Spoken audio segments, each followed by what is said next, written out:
No vídeo de hoje, nós vamos conversar sobre a ENGIE. A ENGIE é uma gigante do setor energético brasileiro e ela atua prioritariamente na geração de energia elétrica.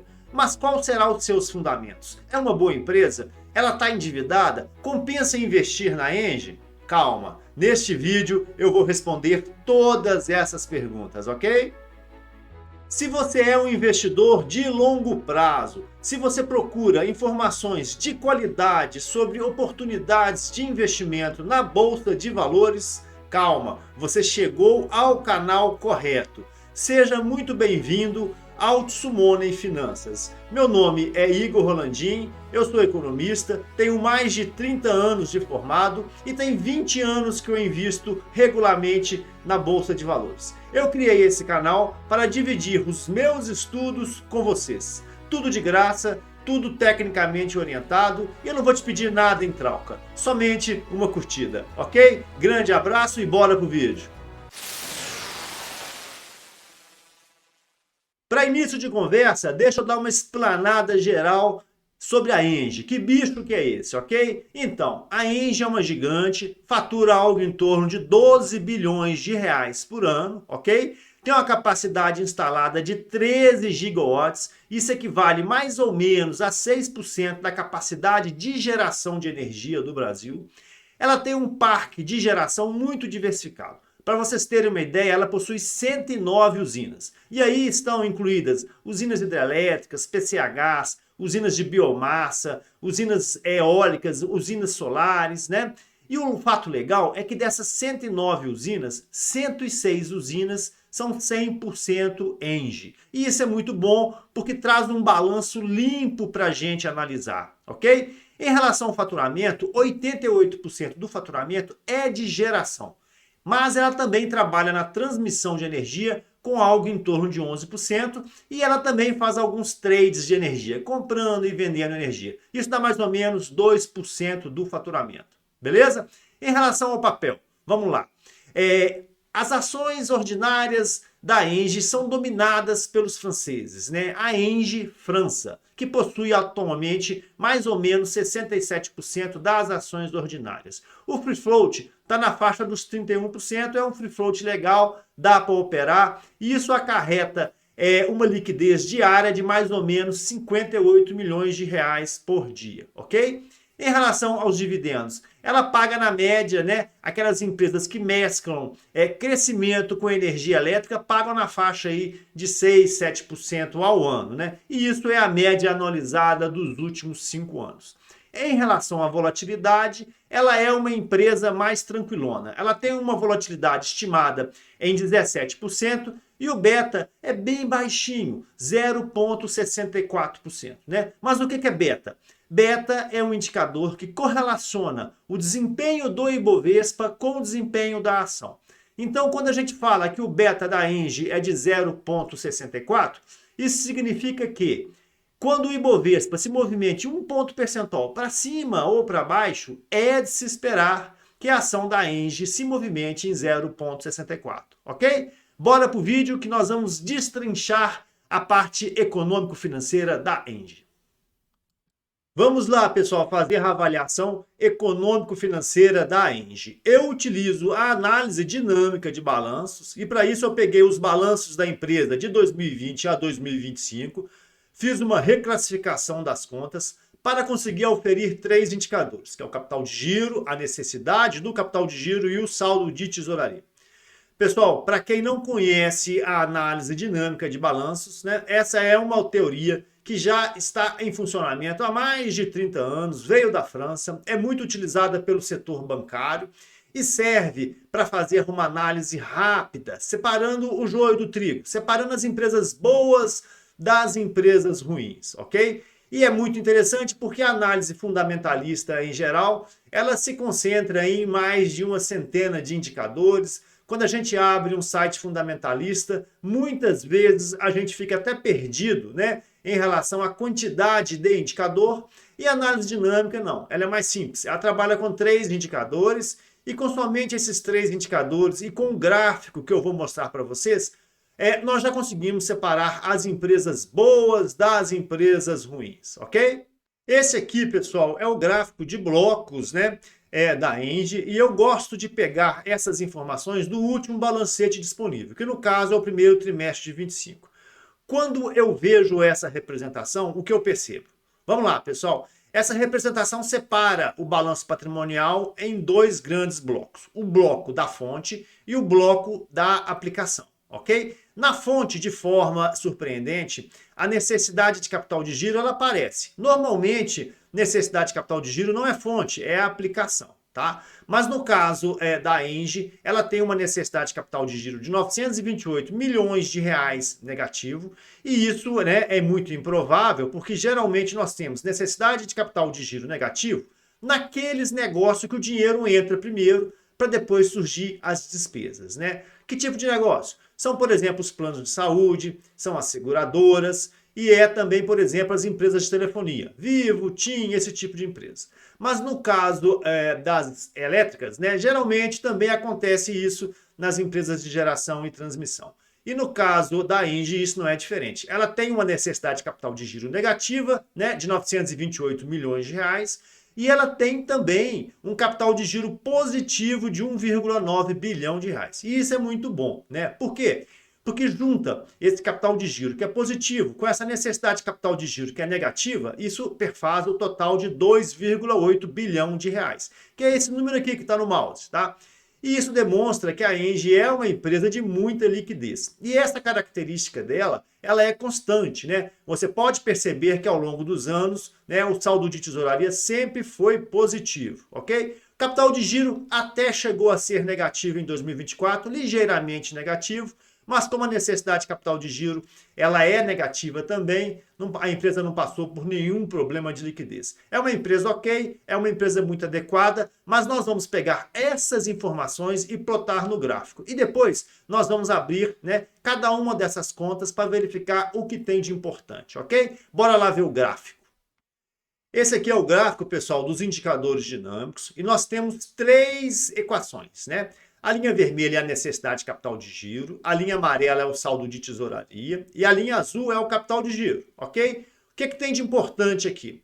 Se a gente fizer uma análise da história recente da empresa, de 2023 para 2025, nós vamos ver que a necessidade de capital de giro está em níveis negativos, e isso é muito bom, porque a cada vez que ela vende, isso gera dinheiro, né, para financiar a sua própria operação. Então ela não fica dependendo somente do capital de giro, né? Ela vende, ela fatura e aí ela pode se alavancar a nível de faturamento, ok? Nós temos uma empresa que tem um capital de giro positivo. Teve aqui um momento ruim aqui em 2024 que chegou a ser até negativo, né? Mas é uma empresa ok sobre o ponto de vista de capital de giro. O saldo de tesouraria ele sobra, né? E para facilitar a análise, pessoal, é o seguinte: verifique aqui, esse ponto onde está o meu mouse, né? É o ponto do nível do capital de giro. E esse ponto aqui onde está o meu mouse agora, que é a pontinha da linha vermelha, né? É o nível da necessidade de capital de giro. Essa diferença entre a linha azul e a linha vermelha, né, é recurso ocioso que vira saldo de tesouraria. Então, se a gente pegar aqui, medir essa distância até essa distância, né, a distância entre as linhas azul, entre a linha azul e a linha vermelha, vai ser exatamente a distância que a gente tem entre a linha amarela e o zero, né? Então mostra que é uma empresa muito líquida, que não tem problema de liquidez, né, no curto prazo, ok? Bora entender agora essa linha amarela, que é o saldo de tesouraria. Se esse saldo de tesouraria ele é composto por dinheiro próprio ou se é composto por dinheiro de empréstimos, né, de terceiros de curto prazo. Essa é a conta do saldo de tesouraria. E quando eu abro essa conta, o que eu faço, né? A primeira coisa é verificar a tendência do saldo ao longo dos anos, né? Para ver se é uma tendência estável ou não. E a gente percebe que em 2022 teve lá o fundinho, né, do saldo de tesouraria com algo em torno de 700 milhões de reais, mas depois, né, esse saldo se recuperou. É uma empresa muito líquida no primeiro trimestre de 2025, né, uma estrutura financeira muito sólida, né, e agora ela tem algo em torno de 2,8 bilhão de reais. Quando a gente abre a composição do saldo de tesouraria, é sempre importante a gente pensar e avaliar a relação de empréstimos de curto prazo, né, em relação à liquidez da empresa no geral. E no caso da Engie, isso está muito legal, porque a empresa tem sim empréstimos de 2,8 bilhão de reais, mas ela tem, pessoal, algo em torno de 5,5 bilhão de reais, né, de dinheiro próprio, de dinheiro que está também no saldo de tesouraria. Então essa diferença de 5,5 para 2,7, 2,8, né, gera 2,8 bilhão de reais, que é um dinheiro, vamos dizer assim, que está sobrando da empresa e que não é, né, vencível no curto prazo na modalidade de empréstimos financeiros, né? Então é uma empresa ok sobre esse aspecto. Mas o que acontece, pessoal? Como eu gosto de dizer, o saldo de tesouraria são contas erráticas, né? São contas que de forma chula, né? Eu poderia dizer que são contas burras, são contas não gerenciáveis. Elas são apenas consequência das decisões que são tomadas nas contas estratégicas, que estão no capital de giro e na necessidade de capital de giro. Então, para a gente entender por que esse saldo de tesouraria ele é positivo e por que essa empresa tem uma liquidez tão robusta, nós temos que analisar, né, essas duas outras contas, que é a necessidade de capital de giro e que é o capital de giro próprio.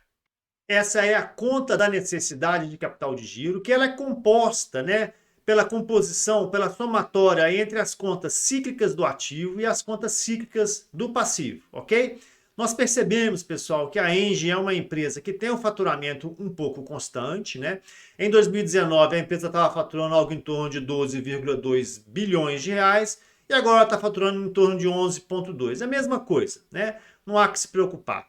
E a necessidade do capital de giro também tem se comportado entre picos e fundos, né? De uma forma predominantemente negativa, ok? Quando a gente abre essa conta, a gente tem que colocar quais são as principais alterações que aconteceram ao longo do tempo e por que essa necessidade de capital de giro ela é negativa e o que é que está impactando nessa necessidade de capital de giro para que ela fique negativa, ok? E nesse sentido eu destaco duas contas, que é o contas a receber, né? E a conta de outras obrigações do passivo, ok? Vamos lá. O contas a receber, pessoal, não obstante da empresa ter até diminuído um pouquinho apenas o seu faturamento, né, saindo de 12,2 indo para 11,2, né, diminuiu algo em torno de 8% o seu faturamento, né? O contas a receber ele caiu também, né? E ele caiu muito mais, saindo de 1,7 para 1,1, né? Então, se você fosse calcular em percentual, eu não calculei, mas deve ter caído aqui algo em torno de 30, 35%, né? Estou fazendo o cálculo de cabeça, né? E aí, o que isso significa? Isso significa que quanto menor for essa conta do contas a receber, melhor, tá? Por quê? Porque menos capital de giro a empresa vai precisar para rolar a sua operação.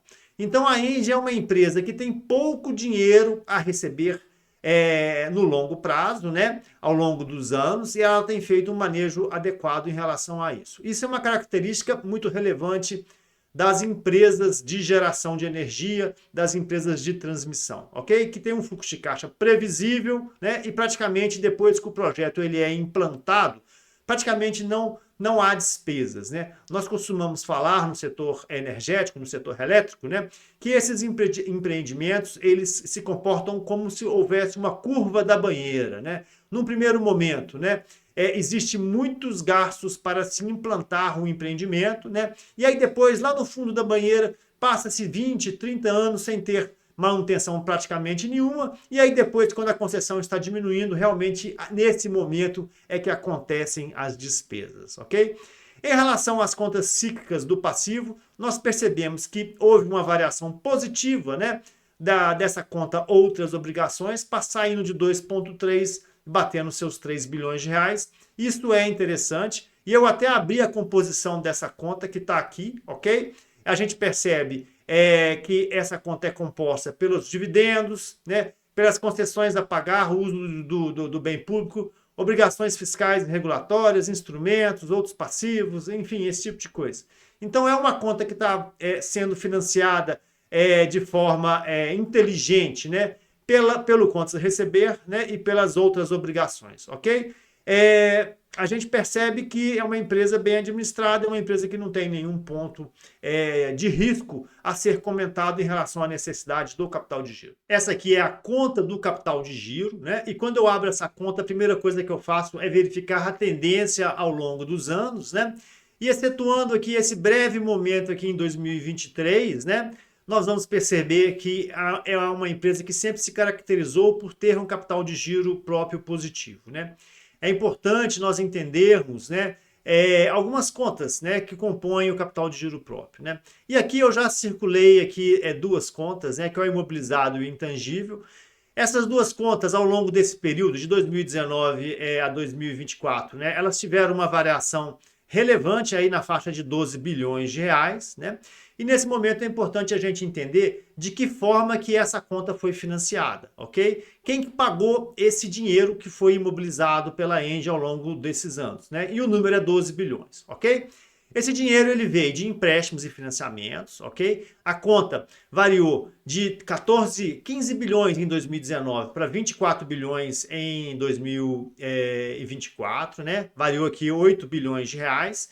E a conta de reservas de lucro, que é o dinheiro que é gerado de forma endógena pela própria operação, né, variou algo em torno de 3 bilhões de reais. Então, é uma empresa que sim, ela cresceu a nível de imobilizado ao longo dos anos, né, e o financiamento desse imobilizado dela ocorreu de duas formas, ocorreu através de empréstimos e ocorreu através de reservas de lucro.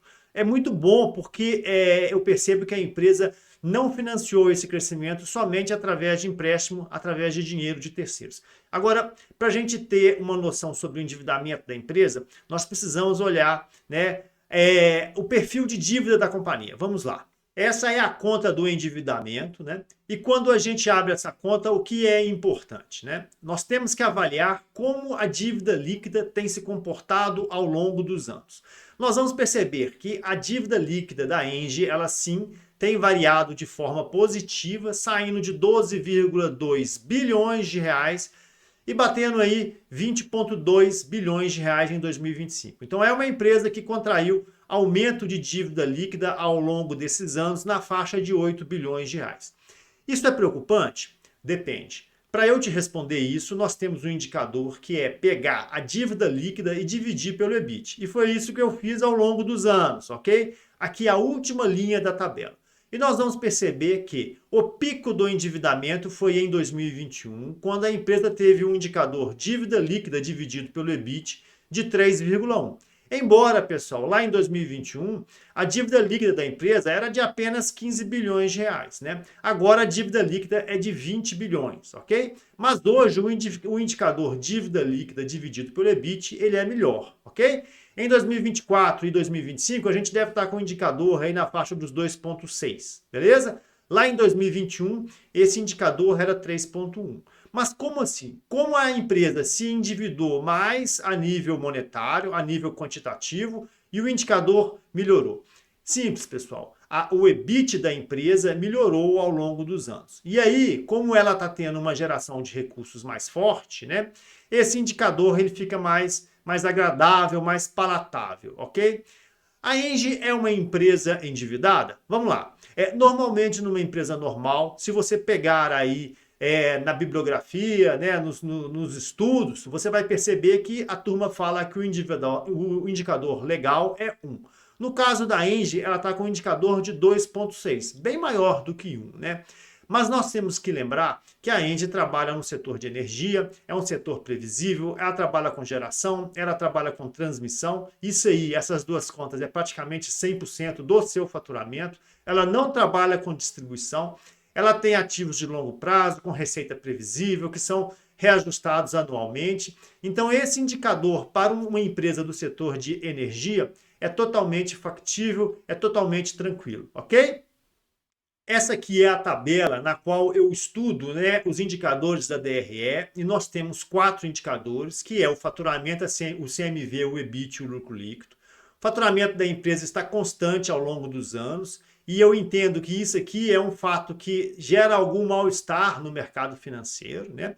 As pessoas, os investidores queriam ver esse número crescendo e isso não está acontecendo.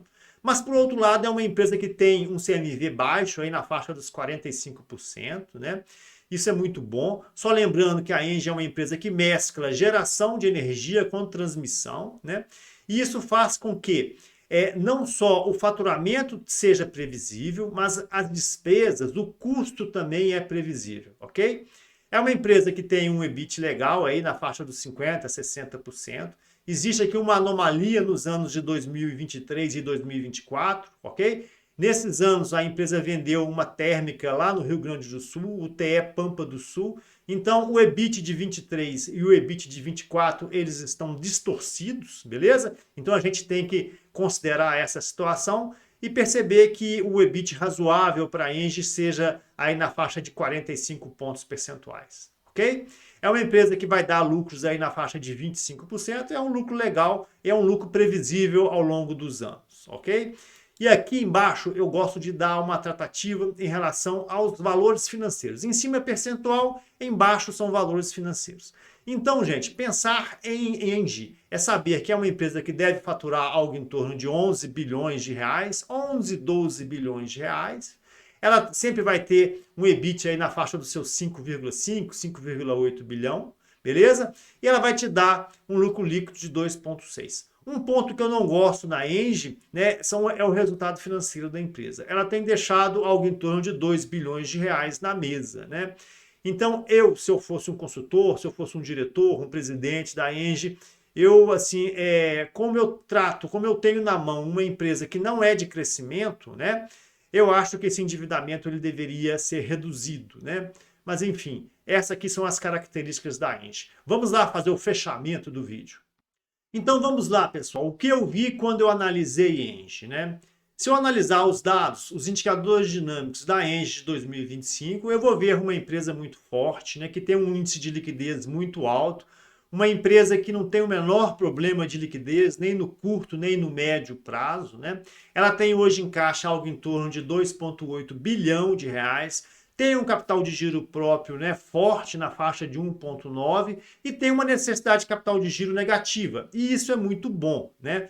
Gente, o setor elétrico ele tem essas características, né? Ele te dá uma receita constante ao longo dos anos, né? E isso no caso da Engie é até maior porque ela não trabalha com distribuição, ela trabalha com geração e transmissão. Então ela tem uma previsibilidade muito grande nas receitas, né? E em virtude da sua matriz, da sua produção estar sedimentada, alicerçada no setor de geração e transmissão, ela tem uma previsibilidade muito grande também nos custos, né? Eu até falei no vídeo, existe algo no setor elétrico que nós chamamos de curva da banheira, né? É muito caro você implantar uma rede de distribuição. É muito caro você implantar uma usina hidrelétrica, né? Mas depois que ela começa a funcionar, praticamente o seu OPEX, ou seja, as suas despesas com operação são muito curtas, são muito pequenas, né? E durante um período muito grande, né? Lá no final da concessão, quando aquele empreendimento já está aí com 25, 30 anos de vida, realmente começa a aparecer manutenções de maior porte e aí você tem que colocar mais dinheiro, né, para custear essas manutenções e aí a sua relação custo-receita fica um pouco menos vantajosa, né? Mas enfim, a Engie hoje é uma empresa muito adequada sob o ponto de vista econômico-financeiro. É uma empresa que sim, ela deve aí algo em torno aí dos seus 19, 20 bilhões de reais, tem um indicador dívida líquida de EBIT algo em torno de 2,6. É uma empresa que está com seu faturamento estabilizado aí na faixa de 11, 12 bilhões de reais, ok? Gera um EBIT legal, gera um lucro líquido bacana também aí na faixa dos 25, 30 pontos percentuais, né? O ponto negativo é o resultado financeiro, que ele é robusto, né? A Engie ela tem um rombo anual na faixa aí de 2 bilhões de reais, né? Mas no geral é uma empresa bem adequada sob o ponto de vista econômico-financeiro. Então, pessoal, sob o ponto de vista econômico-financeiro, a Engie é uma empresa bacana, mas compensa ter Engie na carteira? Então, para início de conversa, eu sempre acho que compensa ter empresas do setor elétrico na sua carteira, né? São empresas que possuem receita constante, custo constante, são empresas previsíveis, que têm longo prazo de duração de fluxo de caixa. Então, assim, sempre vai compensar você ter mais de uma, inclusive, empresas do setor elétrico na sua carteira, ok? A questão é se compensa ter Engie, né? E aí a gente tem que discutir um pouquinho a questão do preço da Engie. A Engie hoje está cara ou a Engie está barata, né? Existe um indicador no mercado que é preço sobre lucro, né? Você pega o preço da ação, divide pelo lucro, e no caso da Engie nós vamos ter um indicador aí na faixa dos seus 11,5. Existem empresas mais baratas que a Engie no mercado. Por exemplo, a CEMIG, por exemplo, a ISA, né? Mas isso não tira a qualidade da Engie, né? Nesse momento você deve estar perguntando assim, Igor, você faz valuation? Você já fez o valuation da Engie? Então, pessoal, o que acontece com essa história de valuation, né? Eu faço valuation há 30 anos, né? Logo quando eu formei, eu trabalhei numa empresa de consultoria e eu fiquei aí durante 3 anos fazendo valuation de diversos negócios de empresas que na época, inclusive, não eram nem listadas na Bolsa de Valores. Qual é a minha experiência em relação a valuation? Isso é algo extremamente complexo e existe uma acurácia, uma distorção da realidade que pode ser muito grande, né? Mas por quê? Quando você faz o valuation, você tem que considerar diversos fatores, né, como constantes, né? Então você considera a taxa de juros, você considera a evolução das vendas e você também analisa algumas variáveis que são internas da empresa. Eu que estou aqui do lado de fora, quando eu faço uma avaliação, quando eu faço um valuation de alguma empresa, eu não tenho 100% das informações na mesa, né? Muitas vezes, pessoal, nem mesmo a diretoria, nem mesmo o presidente tem essas informações. E o que acontece é o seguinte, existe um mix de informação que essas informações vão analisar, vão entrar na formação do seu fluxo de caixa, e se uma dessas variáveis estiver afastada da realidade, você vai ter um valuation totalmente furado. Então, quando vocês, né, observarem, encontrarem valuation na internet, tenham muito cuidado. Geralmente, está errado, né? Na verdade, pessoal, no fim, nos finalmente, o que vale sempre é a gente comparar PL, né? E a gente verificar o gráfico, se ela está numa tendência de caída, numa tendência de alta, se ela está no topo, se ela está no fundo. Valuation é algo que traz muito risco para a sua análise. Você tomar decisão com base nos famosos preço-alvo, é certeza que você vai tomar ferro, tá? Me desculpa a sinceridade. Vale a pena ter Engie? Vale a pena comparar. É uma excelente empresa, mas eu acho que ela está um pouquinho cara, ok? E aí, gostou do vídeo? Se por acaso eu trouxe alguma informação para você que você não tinha, já vale o like, né? Ok? Muito obrigado, bons investimentos e, principalmente, fiquem com Deus.